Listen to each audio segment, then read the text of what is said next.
at ay pinupuno ng Diyos.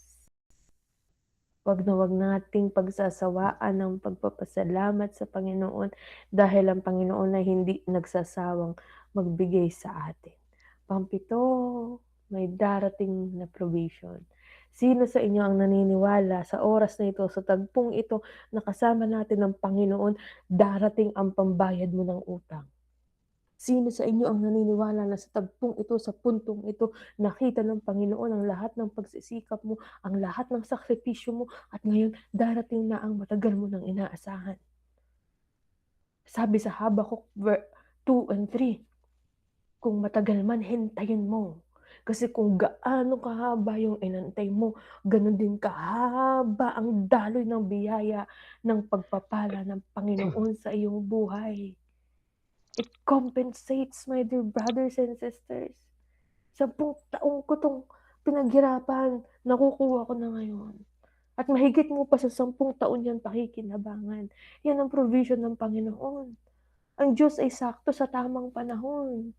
Kaya ang problema ng mga tumatama sa loto at nagkakaroon ng biglang yaman, dahil hindi nila ito pinapahalagahan at hindi pinaghirapan, hindi ba ang bilis mawala? Diba?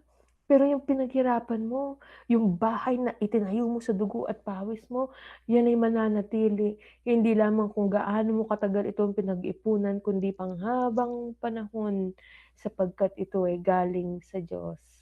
Ito ay magiging tanda ng kanyang pagpapala sa iyo mula pa sa iyong henerasyon at sa mga susunod pa, sapagkat ang Panginoon kapag nagpala, tuloy-tuloy at hindi nauubusan. At pangwalo, mula sa nangungutang, ikaw na ngayon ang magpapautang.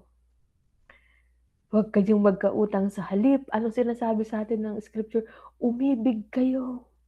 At makikita mo kapag umiibig ka, pagkakatiwalaan ka ng Panginoon. Hindi ka na mangungutang, ikaw na ang magpapautang. In Romans chapter 13 verse 8, huwag kayong magkautang ng anuman, kundi magmahalan. Oh, what a beautiful promise. Umibig ka at makakalaya ka sa lahat ng pagkakautang mo. In Jesus' name we pray, amen and amen. Mag-focus ka sa pagmamahal, mag-focus ka sa pag-ibig, mag-focus ka sa pagtulong sa mga taong nangangailangan. At bubuksan ng Panginoon ang durungawan ng langit at ibubuhos niya sa iyo ang kanyang masaganang pagpapala. Hindi ka na mangungutang, ngunit ikaw ang magpapautang sa lahat ng bansa. Kapatid, this is the promise of the Lord for each and every one of us. Kaya magtiwala ka, magpasalamat ka, magpatuloy ka, kasi darating ang araw, ikaw ang magiging daluyan ng pagpapala ng Panginoon. Palakpakan po natin ang Diyos na nagbibigay at patuloy na nagbibigay sa ating lahat. Ideklara po natin na tayo ay papalayain ng Panginoon sa ating mga utang at tayo ang magpapautang sa ibang bansa. Sa ngalan ng Ama, ng Anak at ng Diyos, Espiritu Santo. Amen.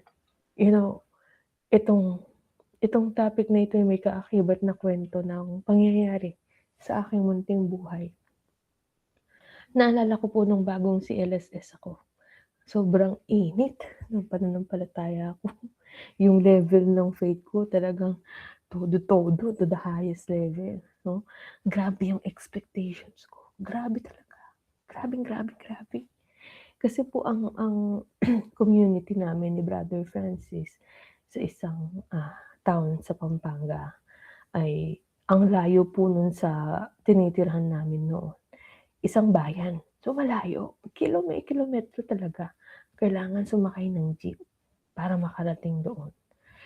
Isang araw, ang pamasahe pa lang nun ay 6 pesos. Tanda ko na po. 6 pesos. Sa isang pera ko, sa isa. Kasi pamasahe ko yun eh. Papunta dun sa kabilang bayan. Bago ako sumakay ng jeep, may humingi sa akin ng piso. Hindi ko alam kung anong gagawin ko talaga. Sabi ko, Lord, pag binigay ko to, wala na yung pambayad ko. Maglalakad na lang ako.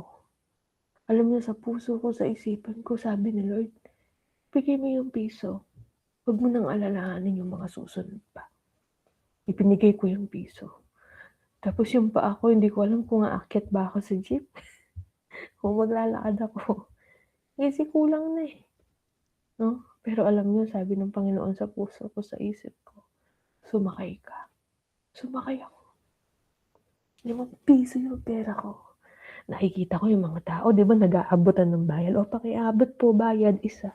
Tapos ako parang tulala, paano ko ba 'to i-explain? Sabihin ko ba sa driver na utang mo na yung piso? Ta's kamana-mana mo sa dulo ng jeep, biglang may tumawag sa'kin. Sabi niya, "Oh, nandito ka pala." Sabi ko, "Ay, opo." "Oh, ito na, wag ka ng magbayad, ako na magbabayad para sa'yo." Binayaran po niya yung pamasahe ko at nakarating po ako sa kabilang bayan na may extra pa akong ₱5. Mula ng araw na yun, hindi ko na po kinalimutan. Sorry, naiiyak ako kasi totoo yun, eh. Hindi ko na po kinalimutan na kahit may kulang, magtitiwala ako sa Diyos. Kasi bago pa dumating ang kakulangan, inihanda na niya ang kasagutan para sa aking pangangailangan. At that is the kind of God that we have. Yan po ang Diyos na mayroon tayo. Wala pang problema, wala pang kakulangan. Nandiyan na ang kasagutan sa ating pangangailangan because our Father is rich. Mayaman ang ating Ama. God bless you po at isang mapagpalayang araw at pagbubukas ng linggo sa ating lahat. Good night. Salamat po, Sister Angelica. Maraming Maraming salamat salamat po, po. Sir Angel.